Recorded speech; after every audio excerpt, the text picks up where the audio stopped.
God is gay.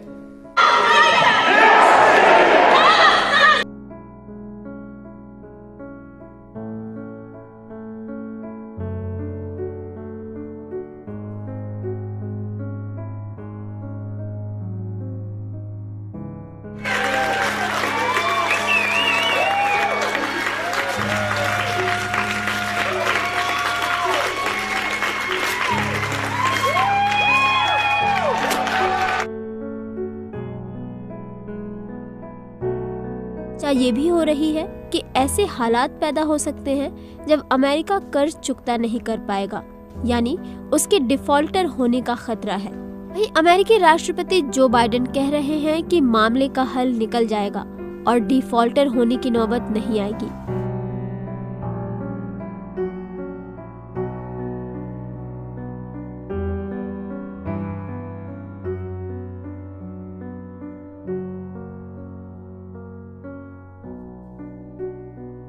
Headlines of yet another mass shooting in America.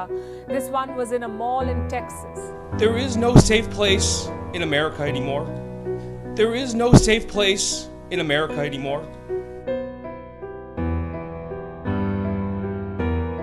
America, a dream home of many millions. बहुत सारे लोगों का एक सपना है अमेरिका, अमेरिकन ड्रीम करके इसे जाना जाता है। बहुत से लोग अमेरिका जाना चाहते हैं और इस यही कारण है कि इलीगल इमिग्रेशन अमेरिका के बॉर्डर्स के ऊपर हमें देखने को मिलती है। ये डंकी लगाना, मेक्सिको की जो वॉल है, दीवार है, उसे क्रॉस करके अमेरिका में घुस जाना, ये सब किस लिए? अमेरिका ड्रीम को पूरा करने के लिए, अमेरिकन ड्रीम को कि अमेरिका में हमारा घर हो, अमेरिका में जॉब हो। देखिए, ये रिसेंट रिपोर्ट थी एंड टाइम हेडलाइंस के द्वारा कि border chief says over 5,30,000 migrants illegally sneaked into US since अक्टूबर। मतलब कि अक्टूबर महीने से अब तक लेकर मतलब तकरीबन 8 महीनों में 5,30,000 लोगों ने इलीगली, गैर कानूनी तौर पर अमेरिका में एंट्री मारी है, इलीगल तौर पर। मैं आपको बताऊं, यस, ये कोई एक ही अमाउंट हर किसी के लिए नहीं है, लेकिन जो आइडिया अप्रोक्सीमेटली बताया जाता है या जहाँ सुनने में आया है, वो है तकरीबन 45 लाख, 50 लाख, 60 लाख रुपए देकर लोग अपनी जान पर खेल कर, यहाँ तक कि कई लोग देखने को आता है कि रास्ते में ही मर जाते हैं, खत्म हो जाते हैं, लेकिन फिर भी वो 45, 50, 60 लाख रुपए देकर यहाँ अमेरिका में जाना चाहते हैं, अपनी जान के ऊपर खेल कर। किस लिए? बस अमेरिका में जाने के लिए। लेकिन अगर मैं आपको आज जो सच्चाई बताने वाला हूँ, इसे जानने के बाद आपकी आंखें खुल जाएगी कि वो अमेरिका जहां जाने के लिए लोग मर रहे हैं, जान तक की भी परवाह नहीं कर रहे हैं, उस अमेरिका में एक्चुअली चल क्या रहा है। वेल, आप अगर हमारे वीडियोस को देखते हैं तो आपको अच्छी तरह से पता होगा, हम आपको अपडेट करते रहते हैं कि क्या क्या वहां पर हो रहा है। आप इन सब चीज़ों से अनजान नहीं है, लेकिन आज जो कुछ चीज़ें मैं आपको बताने वाला हूँ, ये वाकई में इंफॉर्मेटिव है और आपकी आंखें खोल देने वाली हैं कि अमेरिका वाकई में परमेश्वर के न्याय के नीचे आ चुका है। America is under the judgment of God. देखिए, ओके, दो चीजों के बारे में हम यहाँ पर सबसे पहले जिक्र करेंगे, स्पिरिचुअली और मॉरली। स्पिरिचुअली और मॉरली अमेरिका कैसे गिरा है। स्पिरिचुअल तौर पर देखा जाए तो चर्चेस, बहुत सारे अमेरिका में जो चर्चेस थे उन्हें शट डाउन किया गया है। वहां पर हॉल बन गए हैं या कुछ अलग अलग चीजें बन गई, यहाँ तक कि कुछ जो नॉन क्रिश्चियन रिलीजियस जगह हैं वो बन गई हैं। तो बहुत सारे चर्चेस शट डाउन हो गए हैं। इस तरह से अमेरिका गिर चुका है। फिर रिसेंटली एक अपडेट मैंने देखी कि जहां पर बहुत सारे अमेरिकन्स विश्वास को ठुकरा रहे हैं। स्पिरिचुअली वो मसीहत में रहना नहीं चाहते हैं, वो विश्वास से दूर जा रहे हैं। इस सब का कारण क्या है कि ये सब लोग विश्वास से मतलब परेशान हो गया कि हमें मसीहत नहीं चाहिए। We don't want this God. हमें ये खुदा नहीं चाहिए जो हमें रोकता है कि ये मत करो, वो मत करो। हम जैसे अपनी जिंदगी जीना चाहते हैं वैसे ही जिएंगे। कोई भी हमारे ऊपर अधिकार नहीं दे सकता है। हमें कोई भी कह नहीं सकता है कि तुम ऐसा नहीं करना, वैसा नहीं करना।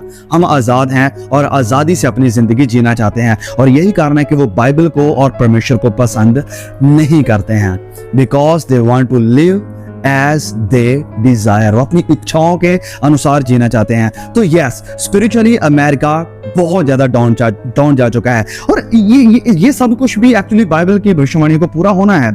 जब हम पढ़ते हैं दूसरा थिस्सलुनीकियों अध्याय 2 में, वहां पर लिखा है कि विश्वास का गिरना होगा, apostasy, you will see apostasy. तो यस, ये अपोस्टेसी, विश्वास का गिरना हमें दिखाई दे रहा है उस देश में जो कि मसीह सिद्धांतों के ऊपर खड़ा है। वो देश जो कहता है कि इन गॉड वी ट्रस्ट, कि हम परमेश्वर के ऊपर विश्वास करते हैं, वो देश परमेश्वर के ऊपर अब ट्रस्ट नहीं करता है, परमेश्वर के ऊपर अब विश्वास नहीं करता है। Majority of the people are living Christian faith. Yes, spiritually तो ये लोग गिरे हैं। तो ये अक्सर होता है, जैसे मैं पहले भी इस चीज को कई बार कह चुका हूं कि when you are fallen spiritually you will definitely fall morally, कि जब आप आत्मिक तौर पर गिर जाते हैं तो आप अनैतिक तौर पर भी गिर जाएंगे, आप अनैतिक हो जाएंगे। ये कोई आज की नई बात नहीं है, बाइबल में भी ऐसा ही हुआ है। जब हम पुराने नियम में जाते हैं, अब जब हम इतिहास को देखते हैं तो इतिहास में भी ऐसा ही हुआ। जब इजरायली लोग स्पिरिचुअली गिर गए तो वो मॉरली भी गिर गए, ऐसे काम करने लगे जो कि मॉरली गलत थे, जो कि एक दूसरे के खिलाफ थे। अब यहाँ पर भी ऐसा ही हुआ है, ये लोग जब स्पिरिचुअली गिरे हैं तो ये लोग मॉरली भी गिर चुके हैं। हाँ, वचन में लिखा है कि वो करप्ट हो गए और उनके मन करप्शन से, बुराई से भर गए। तो यस, ये लोग करप्ट हो चुके हैं। अब ये करप्शन है क्या? करप्शन अपने शरीरों में, आइडेंटिटी इशू, इसके बारे में ज्यादा बात नहीं करूंगा क्योंकि मैंने ऑलरेडी इस चीज के बारे में बहुत ज्यादा बात करी है, तो रिपीट करने का कोई फायदा नहीं है। यहाँ पर आइडेंटिटी इशू है कि मैं मर्द हूं या मैं औरत हूं। कौन डिसाइड करेगा कि मैं मर्द हूं, मैं औरत हूं? तुम मुझे ही नहीं बोल सकते, तुम मुझे शी नहीं बोल सकते। मैं जो कहूंगा तुम मुझे वही बोलोगे। अगर आप किसी को ही या शी बोल देते हैं, ओके, अगर आप इंग्लिश समझते हैं तो आपको पता होगा ही शी का मतलब क्या है। कि अगर आप किसी को कह देते हैं कि वो मर्द है या वो औरत है, तो आपके ऊपर अब कोई बंदा अपराध का FIR भी दर्ज करवा सकता है कि आपने मुझे मर्द कैसे बोल दिया, आपने मुझे औरत कैसे बोल दिया। मतलब ये हालात हो चुके हैं, आइडेंटिटी इशू यहाँ पर हो चुका है। मतलब क्या है कि लोग करप्ट हो चुके हैं। करप्ट इस तरह से कि हद से ज्यादा परे सोचना भी हमारे लिए मतलब मुश्किल हो जाता है कि इस हद तक लोग करप्ट हो चुके हैं। तो दूसरी बात है वायलेंट, कि लोग वायलेंट हो चुके हैं। यस, लोग करप्ट हो चुके हैं और लोग वायलेंट हो चुके हैं। मास शूटिंग सिर्फ आज का ही ये एक नया ट्रेंड नहीं है अमेरिका में। मास शूटिंग मतलब होता है कि जहां पर तकरीबन 3 या 4 से ज्यादा लोगों के ऊपर गोलीबारी होती है। जहां पर 3 से या 4 से ज्यादा लोगों के ऊपर गोलीबारी होती है, उसे मास शूटिंग कहा जाता है कि एक बड़े तादाद पर गोलीबारी हुई है। तो ये मास शूटिंग्स पिछले जब से ये नया साल शुरू है, इसी साल में, साल 2023 में तकरीबन 200 मास शूटिंग्स हुई हैं। ऐसे भरी भरकम गोलीबारी हुई है 200 बार। Can you imagine? साल में 365 दिन होते हैं और अभी इस साल की शुरुआत में ही ऐसा हो चुका है। अभी 365 दिन भी नहीं हुए, 200 दिन भी नहीं हुए हैं कि 200 गोलीबारियां हो चुकी हैं। इतना भयंकर हालात हैं। अभी पिछले 1-2 हफ्ते पहले ही एक फिर से ऐसा वायलेंट इंसिडेंट हुआ जहां पर एक 5 साल का बच्चा भी मर गया और उसके साथ उसकी मां भी थी। और ये मास शूटिंग हुई एक मॉल के अंदर। This story is not new. It's a daily affair in America. It has seen more mass shootings than days in 2023. More than 200 shootings in 128 days. The latest one happened in Texas over the weekend. At an outdoor shopping outlet in the city of Allen, a gunman got out of his car and began firing at shooters. Witnesses described scenes of panic and horror. Children hid inside dressing rooms. Shoppers ran to the back, desperately trying to stay out of the shooter's line of fire. There is no safe place in America anymore. तो ये हाल हो चुका है। ये लोग corrupt हो चुके हैं, ये लोग वायलेंट हो चुके हैं। मतलब इस कदर वायलेंस यहाँ पर बढ़ चुका है। छोटी सी भी बात होती है, गोलियां यहाँ पर चल जाती हैं। नो, इस सब का कारण, reason, because people are morally fallen. लोग नैतिक तौर पर डेड हो चुके हैं, उनके विचार, सोचें डेड हो चुकी हैं। एक और इंसिडेंट हुआ जहां पर रात के तकरीबन 10 और 11 बजे थे और एक इंसान जो कि अपने घर में रहता था, उसके घर के डोरबेल पर किसी ने दस्तक दी, नॉक किया दरवाजे को, और ये जो बुजुर्ग इंसान था उसके पास गन थी, गन लेकर गया। जैसे उसने इंसान को बाहर खड़े हुए देखा, उसके ऊपर गन चला दी, गोलियां लगा दी और वो बंदा शायद बच गया था। हॉस्पिटल में उसका ऑपरेट हुआ, डेड नहीं हुआ। लेकिन ऐसा हाल हो चुका है, मैं ये कहने की कोशिश कर रहा हूं कि वायलेंट इस कदर हो चुके हैं। नाउ अब क्योंकि लोग स्पिरिचुअली गिर चुके हैं और मॉरली भी गिर चुके हैं, ये सब कुछ हो रहा है, तो इस सब का नतीजा क्या निकल रहा है? नतीजा ये हुआ है कि परमेश्वर इस नेशन को, अमेरिका को जज कर रहे हैं। परमेश्वर की जजमेंट, न्याय, सजा इस देश के ऊपर आ रहा है। डिप्रेशन, सबसे पहली बात करूं, depression is all time high right now. Depression America को खा रहा है आज की तारीख में। दूसरी बात, जो यंग लोग हैं, जवान लड़के हैं, वो मर रहे हैं। Young Americans are dying at alarming rates, reversing years of progress. कि जो जवान लोग हैं वो भयंकर रीति से मतलब मर रहे हैं। ये रेशियो लगातार बढ़ते जा रहा है। और फिर तीसरी बात है कि पिछले 2 महीनों में तकरीबन 3 या 4 बैंक कोलैप्स हो गए हैं, डेड हो गए हैं, बंद हो गए हैं। और ये कोई छोटे मोटे बैंक नहीं थे, काफी रिनॉन्ड बैंक थे, काफी मशहूर बैंक थे, और ये बैंक डेड हो गए। And the report says that are we on the brink of banking industry apocalypse, कि बैंकिंग इंडस्ट्री है क्या वो डेड होगी, खत्म हो जा रही है? तो ऐसा हो रहा है। अब जब ये रिसेंट IFB बैंक डेड हुआ, उसके 1 दिन पहले ही लोग कह रहे हैं कि शुक्र है कि हमारे हाथों में अब एप्स ऐसी हैं जिनके द्वारा हम अपना जो मनी, जो पैसा है उसे ट्रांसफर कर सकते हैं। और ऐसा ही उन्होंने किया। बोले कि हमने जब पैसा अपने दूसरे अकाउंट में या दूसरे बैंक्स में ट्रांसफर कर दिया तो अगले ही दिन पता चला कि बैंक डेड है, किसी का कोई पैसा नहीं मिला। तो ऐसा क्यों हो रहा है? Because nation is under God's judgment. और ऐसा बताया जा रहा है कि अमेरिकन्स ये मानते हैं कि बैंक्स में अब हमारा पैसा रखना सेफ नहीं रहा, क्योंकि कोई भरोसा नहीं है कि कब कौन सा बैंक आपको गुड बाय बोल दे और आपका जो पैसा है वो मिट्टी हो जाए। और वायर की एक रिपोर्ट के मुताबिक ये कहा गया है कि ये जो प्रॉब्लम है बैंक्स का डूबना, ये यहीं पर खत्म नहीं हो रहा है, ये खत्म नहीं हुआ है जैसे कि कुछ लोग बता रहे हैं। Warren, this is just the beginning, ऐसा आगे आने वाले दिनों में होने वाला है। और उसका कारण है चौथा पॉइंट जो मैं बताने वाला हूं, डी-डॉलराइजेशन। हाँ, आपने शायद इस वाक्य को, इस बात को पहले कहीं ना कहीं से सुना हो, लेकिन डी-डॉलराइजेशन का प्लान बड़ी तेजी से सफल कामयाब हो रहा है कि डॉलर को गिराया जाएगा। अफ्रीकन कंट्रीज, एशियन कंट्रीज और यूरोपियन कंट्रीज भी इस फिराक में है कि अमेरिका का यूज कम करके अमेरिका को जो डोमिनेंस है, जो इसकी ताकत है, उससे नीचे गिरा दिया जाए। नई करेंसीज यहाँ पर इंट्रोड्यूस करवाई जा रही है। यहाँ पर कि हम इंडियन होने के नाते हमारे लिए अच्छी बात है कि हमारा जो रुपया है वो डोमिनेट कर रहा है, आगे बढ़ रहा है लगातार।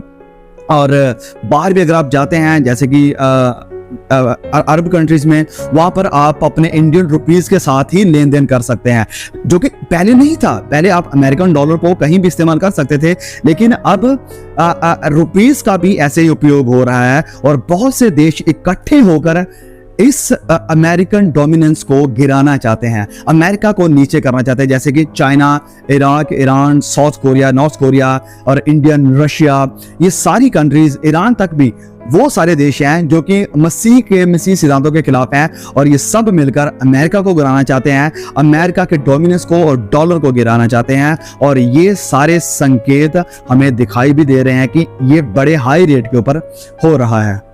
कारण, when the nation falls, it is under God's judgment, कि जब कोई जाति गिरती है, ऐसा उनके ऊपर होता है, तो मतलब है कि वो परमेश्वर के न्याय के अधीन है।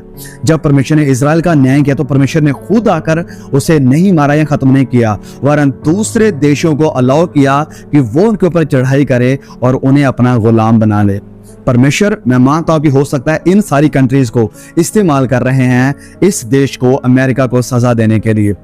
यही कारण है कि बहुत से जो मसीही स्कॉलर हैं, क्रिश्चियन थियोलॉजियन हैं, वो ये मानते हैं कि अमेरिका वो बेबीलोन है जिसका जिक्र प्रकाशित वाक्य में हमें देखने को मिल रहा है। क्यों? क्योंकि इसका कारण है कि अमेरिका की जो गंदगी थी, जो बुराई थी, वो अमेरिका तक ही सीमित नहीं हुई, वरन उसने अपनी इस बुराई को पूरी दुनिया में फैला दिया है। पूरी दुनिया में वो सारी करप्शन, वो सारा वायलेंस, वो सारी गंदगी पूरी दुनिया में फैल रही है, यहाँ तक कि हमारे इंडिया में भी। अब ये तो कुछ बातें थी कि डिप्रेशन, लोगों का विश्वास से हट जाना, और ये सब परमेश्वर के न्याय के अधीन है। जवान लोगों का हाई रेट के ऊपर डेथ, ये सब परमेश्वर के न्याय के अधीन है। बैंकों का गिर जाना, डी डॉलराइजेशन, दूसरे देशों का अमेरिका के ऊपर चढ़ाई करने का प्लान बनाना, ये सब परमेश्वर का न्याय है। लेकिन इससे भी ज्यादा जरूरी अगर मैं बात करूं, वो है कि when God gives you up, जब परमेश्वर आपसे अपने आप को दूर कर ले, अपना हाथ आपके ऊपर से हटा ले, तो ये सबसे भयानक परमेश्वर की जजमेंट है। और ऐसा हो गया है। यस, ऐसा हो गया है। आगे आइए, जब हम वचन से पढ़ते हैं रोमियो अध्याय 1 को, ये भी परमेश्वर का जजमेंट है, परमेश्वर का न्याय है। रोमियो अध्याय 1, जब परमेश्वर आपको जो भी आप करना चाहते हैं उसके ऊपर छोड़ देते हैं, ये परमेश्वर का न्याय है, लोगों के ऊपर, सोसाइटी के ऊपर और चर्चेस के ऊपर। रोमियो 1:21 को हम पढ़ेंगे। यहां पर लिखा है, सुनिए ध्यान से, कि इस कारण कि परमेश्वर को जानने पर भी, परमेश्वर को ये लोग अच्छी तरह से जानते थे, जितनी आजादी परमेश्वर को मानने की, सुसमाचार फैलाने की, अपने रिलीजियस प्रैक्टिसेस को मानने की आजादी इन लोगों को मिली, उतनी शायद ही किसी और कंट्री या देश को मिली होगी जैसी आजादी अमेरिकन के पास थी। तो परमेश्वर को जानने पर भी उन्होंने परमेश्वर के योग्य बढ़ाई और धन्यवाद ना किया। परमेश्वर की योग्य बढ़ाई और उसको धन्यवाद कहने की बजाय ये लोग क्या कह रहे हैं? शैतान की मूर्तियों को खड़ा कर रहे हैं और कह रहे हैं बाइबल को फाड़ते हुए कि ये किताब जो बाइबल है ये हमें डिप्रेस करने वाली है, ये हमें नीचे रखने वाली किताब है, हमें ये नहीं चाहिए। इसकी बजाय परमेश्वर की महिमा और परमेश्वर को धन्यवाद कहने की बजाय वो परमेश्वर से नफरत कर रहे हैं, कहते हैं कि हमें ये परमेश्वर नहीं चाहिए, हम अपनी मर्जी को पूरा करना चाहते हैं। आगे पढ़ते हैं। ओके, परमेश्वर की योग्य बढ़ाई और धन्यवाद ना किया, परंतु व्यर्थ विचार करने लगे। व्यर्थ विचार कि ओके, हम शैतान की पूजा करेंगे, शैतान हमारा एक सिंबल है। पिछले रिसेंट वीडियोस में मैंने इस सब की बात करी है कि शैतान हमारा सिंबल है। व्यर्थ बातों में विचार करने लगे, यहाँ तक कि उनका निर्बुद्धि मन अंधेरा हो गया, उनके मन अंधेरा हो गए हैं। वह अपने आप को बुद्धिमान जिताकर मूर्ख बन गए। ये समझे कि हम बड़े इंटेलिजेंट हैं, बड़े स्मार्ट हैं, लेकिन वचन कहता है कि ये सब करते हुए असल में वो अपनी मूर्खता को दिखा रहे हैं। दुनिया जब ऐसा होते हुए देखती है, दुनिया जब इन लोगों को ये सारे गंदे काम करते हुए देखती है, तो कहते हैं कि ये लोग मूर्ख हैं, पागल हैं, ये कैसी हरकतें कर रहे हैं। तो प्रभु यीशु का वचन यहाँ पर कहता है कि बुद्धिमान जिताकर वो अपने आप में मूर्ख बन गए और अविनाशी परमेश्वर की महिमा को नाशवान वस्तुओं, नाशवान मनुष्य और पंछियों और चौपाओं और रेंगने वाले जंतुओं की मूर्त की समानता में बदल डाला। इस कारण परमेश्वर ने उन्हें उनके मन की अभिलाषाओं के अनुसार अशुद्धता के लिए छोड़ दिया। परमेश्वर ने उनके मन की अभिलाषाओं के अनुसार शुद्धता के लिए छोड़ दिया। परमेश्वर ने उन्हें गंदगी के लिए, बुराई के लिए छोड़ दिया। परमेश्वर ने छोड़ दिया कि तुम जो करना है करो। अगर परमेश्वर ये कहने लग जाएं, जब परमेश्वर आपको छोड़ दे, परमेश्वर का हाथ आपके ऊपर से उठ जाए कि आपको बुराई ही ना लगे, ये परमेश्वर का न्याय है आपकी जिंदगियों में। जब हम गुनाह को छोड़ना नहीं चाहते हैं, जब हम गुनाह से इतना प्यार करते हैं, तो फिर परमेश्वर हमें उस गुनाह में छोड़ देते हैं। जब ऐसे हालात हो जाते हैं कि हमें गुनाह में मजा आता है, हमें गुनाह बिल्कुल भी बुरा नहीं लगता है, तो यहाँ पर भी वचन में लिखा है कि परमेश्वर ने उन्हें छोड़ दिया। उनके इस बुद्धि में, उनके इन गलत कामों में गॉड गेव देम अप। फिर यही नहीं, वचन आगे 26 में भी यही सेम बात लिखी है कि इसलिए परमेश्वर ने उन्हें नीच कामनाओं के वश में छोड़ दिया। नीच कामनाओं के वश में परमेश्वर ने उन्हें छोड़ दिया, क्योंकि वो परमेश्वर को जानने के बावजूद भी उसकी महिमा, उसकी बढ़ाई नहीं करते थे। तो यस, आज पूरी दुनिया में इस बड़े बेबीलोन की, इस बड़े शहर की गंदगी, इस बड़े शहर का व्यभिचार पूरी दुनिया में फैल चुका है। और यही कारण है कि परमेश्वर का वचन हमें कहता है कि जैसे नोआ के दिनों में था, वैसे ही अंतिम के दिनों में भी होगा। नोआ के दिनों में क्या था? करप्शन, मन की करप्शन और वायलेंस। वहां पर वायलेंस था, ऐसे दंगे फसाद थे, लोगों के विचारों में जो कुछ भी उत्पन्न होता था, वचन में लिखा कि बुरा ही होता था। And the same thing is going on in America. America में भी वही हो रहा है। तो मेरे प्रिय भाइयों और बहनों, अमेरिका वो सोदोम और गमोरा बन चुका है, जो कि देखने में तो बहुत खूबसूरत लगता है कि वाओ। ओके, आपको याद होगा जब परमेश्वर के बंदे अब्राहम ने लूत अपने भतीजे से पूछा कि तू कहाँ जाना चाहता है, जहां तू कहेगा मैं तुझे वहां भेज दूंगा, मैं वहां नहीं जाऊंगा। तो लूत ने चारों तरफ देखा और इन दो शहरों की तरफ उसकी नजर गई, सदोम और अमोरा के ऊपर। और ये दो शहर बड़े अट्रैक्टिव थे, बड़े एडवांस थे, बड़े खूबसूरत थे, बहुत ही ज्यादा एडवांस थे आज के जमाने में हम कह सकते हैं। और उन शहरों को देखकर कहा ओके मैं वहां जाऊंगा। लेकिन हम जानते हैं कि उस सदोम और अमोरा शहर का क्या हुआ। आज भी लोग अमेरिका को देखते हैं और कहते हैं कि wow America advance, technologically advance, हर जगह में एडवांस, फाइनेंशियली एडवांस। तो अमेरिका में जाना है, चाहे कैसे भी जाएं, चाहे हमें 60 लाख रुपया देकर जान के ऊपर खेल कर जाना पड़े, इस बड़ी दीवार को क्रॉस करके जाना पड़े, हमें अमेरिका में ही जाना है। लेकिन अमेरिका का हाल वही हो रहा है और यह होने वाला है जो सदोम और गमोरा का हुआ था। तो सदोम और गमोरा में भी परमेश्वर के एक धर्मी जन था, कुछ धर्मी जन थे, नोआ और उसकी फैमिली, जिसके कारण परमेश्वर ने उनके ऊपर जजमेंट नहीं भेजी थी जब तक उसने अपने लोगों को नहीं हटा लिया था। तो यस, अमेरिका में भी परमेश्वर का भय मानने वाले लोग अभी भी हैं, जिसके कारण वो देश अभी बचा हुआ है। ऐसा नहीं है कि अमेरिका 100% करप्ट हो चुका है। वहां पर अभी भी परमेश्वर का भय मानने वाले, सच्चाई का प्रचार करने वाले, वचनों को मानने वाले, वचनों के ऊपर खड़े होने वाले, वचनों का स्टैंड लेने वाले और शैतान के खिलाफ बोलने वाले लोग आज भी हैं। We must repent. We must repent. We must repent and be born again. Be born again, guys. Find Jesus, guys. We must repent. Repent. Repent. Find God. Find God. Find God. I know, Lord, that you decided this, and we were meant to be here for a reason. So thank you, God, for this day. Thank you, God, for everything. In Jesus' name, amen. Thank you so much. देखिए, ये जवान लड़का सुसमाचार को लेकर शैतान के church में, यहाँ पर ये शैतान की कॉन्फ्रेंस हुई, वहां गया और लोगों को मुड़ने की, पश्चाताप करने की चेतावनी दे रहा है। तो यस, हाँ, अमेरिका में भी परमेश्वर का भय मानने वाले लोग हैं, जिनके कारण अमेरिका अभी भी टिका हुआ है।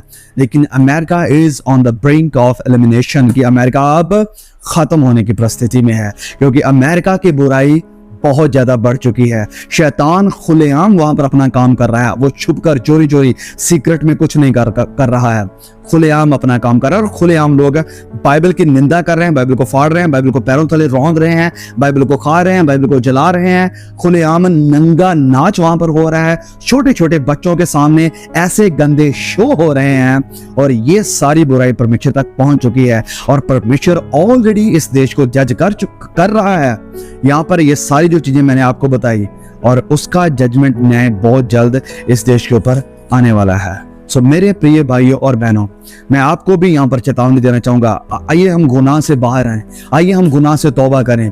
कहीं ऐसा ना हो कि परमेश्वर हमें भी हमारे मन की बुरी अभिलाषों के ऊपर छोड़ दें और कहे कि तुम जो करना चाहते हो करो, अब मैं इंटरफेयर नहीं करूंगा, जैसा उसने अमेरिका के साथ किया है। सो प्लीज इस वीडियो को शेयर कीजिए। जल्द मिलेंगे नए वीडियो के साथ, तब तक लिखता मुझे आपको, हम सबको संभाल के रखें। आमीन।